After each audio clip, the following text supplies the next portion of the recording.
सर्वमंगलमांगल्ये शिवे सर्वार्थ साधके शरण्ये त्र्यंबके गौरी नारायणी नमोस्तुते।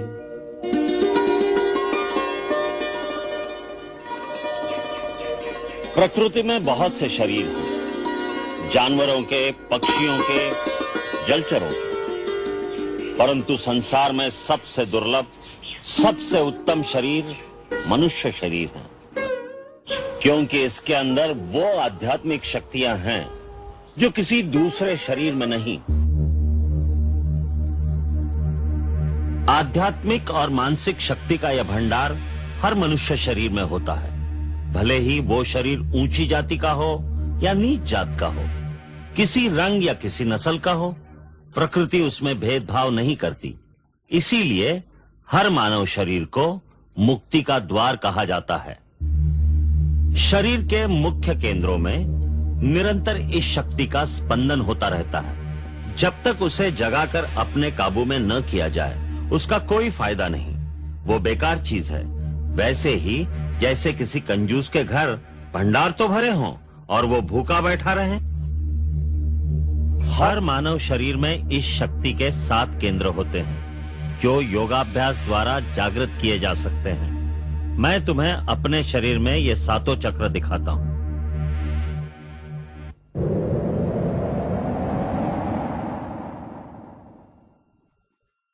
ये देखो, सबसे पहला है मूलाधार चक्र।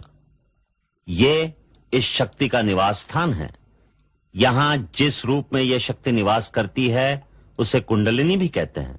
गुरु की कृपा और सहायता से इस शक्ति को यहां से जगाकर दूसरे केंद्र तक पहुंचाया जाता है, जिसे स्वाधिष्ठान चक्र कहते हैं। फिर स्वाधिष्ठान चक्र को भेद कर जब यह शक्ति आगे बढ़ती है तो तीसरे केंद्र पर पहुंचती है, जिसे मणिपुर चक्र कहते हैं। फिर मणिपुर चक्र का भेदन करके इस शक्ति को आगे बढ़ाकर चौथे केंद्र पर पहुंचना होता है। इसे अनाहत चक्र कहते हैं। यहां से विशुद्ध चक्र और फिर यह शक्ति अज्न चक्र को जागृत करती है। अज्न चक्र श्वेत वर्ण और भ्रुकुटी के मध्य में 2 पंखुड़ियों के बीच स्थित होता है। उसका बीज मंत्र है ओम ओम। ये शक्ति जागृत होती है तो सब केंद्रों में ऊर्जा और तेज का एक ऐसा वेग होता है जैसे गंगा का प्रवाह हो। उसका तेज कई सूर्यों की तरह प्रकाशमान होता है। कुंडलिनी जब आगे बढ़ती है तो साधक को चेतना की अलग अलग परतों का अनुभव होता है, यहां तक कि जब वो छठे चक्र का भेदन करके सहस्रार तक पहुंचती है तो योगी पूर्ण समाधि में लीन हो जाता है। जहां रोशनी ही रोशनी है, प्रकाश ही प्रकाश है, वहां पहुंचकर एक अलौकिक आनंद की अनुभूति होती है, जहां मानव की चेतना आदि और अंत की सीमाओं को पार कर जाती है। वो परम चेतना की परिसीमा है, जहां तीनों काल और समस्त लोक उसके सामने प्रकाशित हो जाते हैं। आदिदेव नमस्तुभ्यं प्रसीद मम भास्कर दिवाकर नमस्तुभ्यं प्रभाकर नमोस्तुते दिवाकर नमस्तुभ्यं प्रभाकर नमोस्तुते लोहितं रथमारूढं सर्वलोकपितामहं महापापहरं देवं तं सूर्यं प्रणमाम्यहं प्रणमाम्यहं प्रणमाम्यहम्।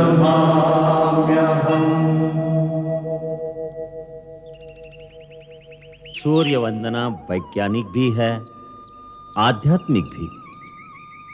सूर्योदय के समय सूर्य की ओर मुंह करके वंदना करने से शरीर स्वस्थ होता है, मन में प्रकाश आता है और जीव के अंदर ऊर्जा बढ़ती है। यही समय योग साधना के लिए भी उत्तम होता है। योग क्या है? योगा चित्तवृत्ति निरोधा, मन की सारी वृत्तियों को रोककर एक ही केंद्र पर मन का ध्यान लगाने को योग कहते हैं। योग से मन काबू में आ जाए तो सारी सिद्धियां मिल जाती हैं, क्योंकि मन ही इस संसार में सबसे शक्तिशाली है। वही मनुष्यों के बंधन और मोक्ष का कारण होता है, वही पाप और पुण्य का करता है। पुण्य क्या है, पाप क्या है गुरुदेव? किसी जीव का दुख दूर करना, उसे सुख पहुंचाना, उससे प्रेम करना, यही पुण्य है, यही धर्म है। और किसी को पीड़ा देना, किसी का मन दुखाना, यही अधर्म है, यही पाप है। प्रेम ही पुण्य है, घृणा ही पाप है। इन्हीं पाप पुण्यों में घिरा हुआ जीव एक योनि से दूसरी योनि में जन्म लेता, मरता और फिर जन्म लेता रहता है। ये जन्म लेना क्या होता है गुरुदेव? मरण? गुरुदेव, ये मरण क्या होता है? प्राणी जब किसी शरीर में आता है तो उसे जन्म कहते हैं, और उस शरीर को छोड़कर किसी और स्थान पर चला जाता है तो उसे मरण कहते हैं।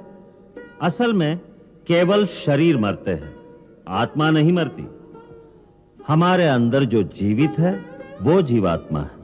हम सब जीवात्मा ज्योति कणों की तरह समय की अनंत लहरों पर बहते चले जा रहे हैं, बहते चले जा रहे हैं।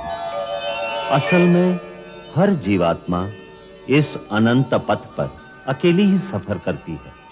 रास्ते में द्वीपों की तरह कई धरतियां, कई लोग आते हैं, जहां हम जन्म लेते हैं, जहां जन्म लेकर हम दूसरे जीवों के साथ मिलने बिछड़ने, दोस्ती दुश्मनी का खेल खेलते हैं।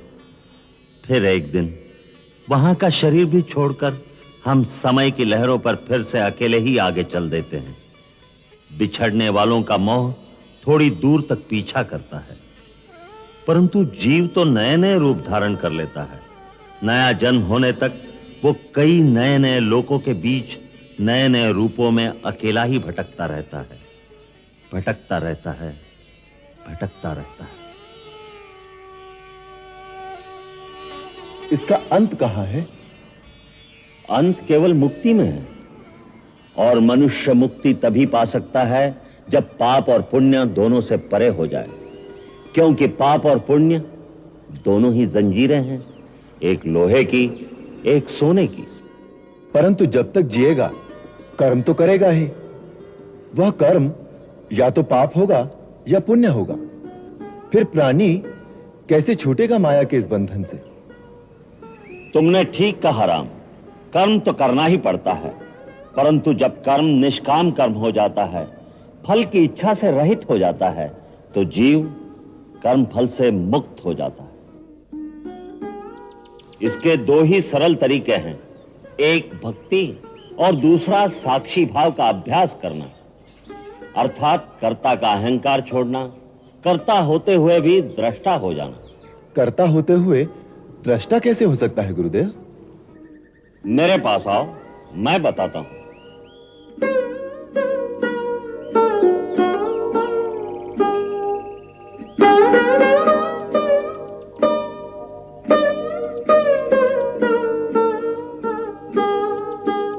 राम,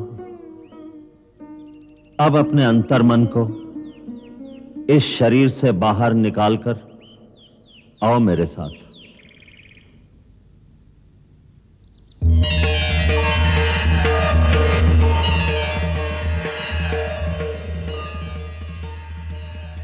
अब यहां से देखो, अहंकार और माया का संसार। एक गुरु है वशिष्ठ, जो अपने आप को बहुत बड़ा ज्ञानी समझता है और अपने शिष्यों पर अपनी विद्वत्ता का सिक्का जमाने की कोशिश कर रहा है। परंतु वो तो बहुत अच्छा काम कर रहे हैं। विद्यादान तो पुण्य है। पुण्य है, परंतु पुण्य में भी एक डर है। यह अहंकार पैदा कर सकता है, जिससे बचना चाहिए। यही हाल बड़े लोगों का है।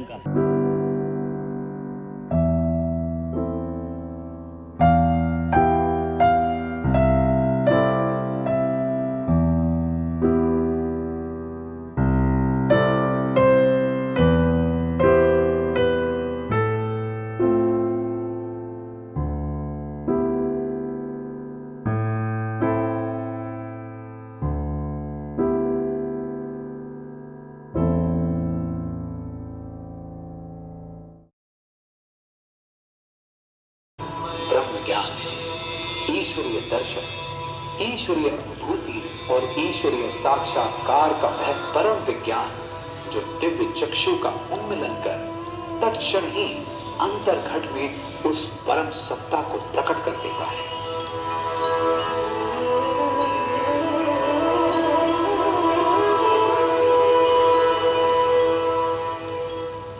अब समय था दम तोड़ती मानवता को यह ज्ञान संजीवनी पिलाने का। अतः युग सृजेता गुरुदेव श्री आशुतोष महाराज जी ने दिव्य ज्योति जागृति संस्थान के रूप में एक आध्यात्मिक क्रांति का शंखनाद किया। दरिद्र हुए जनमानस को ज्ञान निधि का देने दान, मानव क्रांति से विश्व शांति बना दिव्य ज्योति जागृति संस्थान। और इसी के साथ सूत्रपात हुआ एक नए युग का। आंतरिक क्रांति से विश्व शांति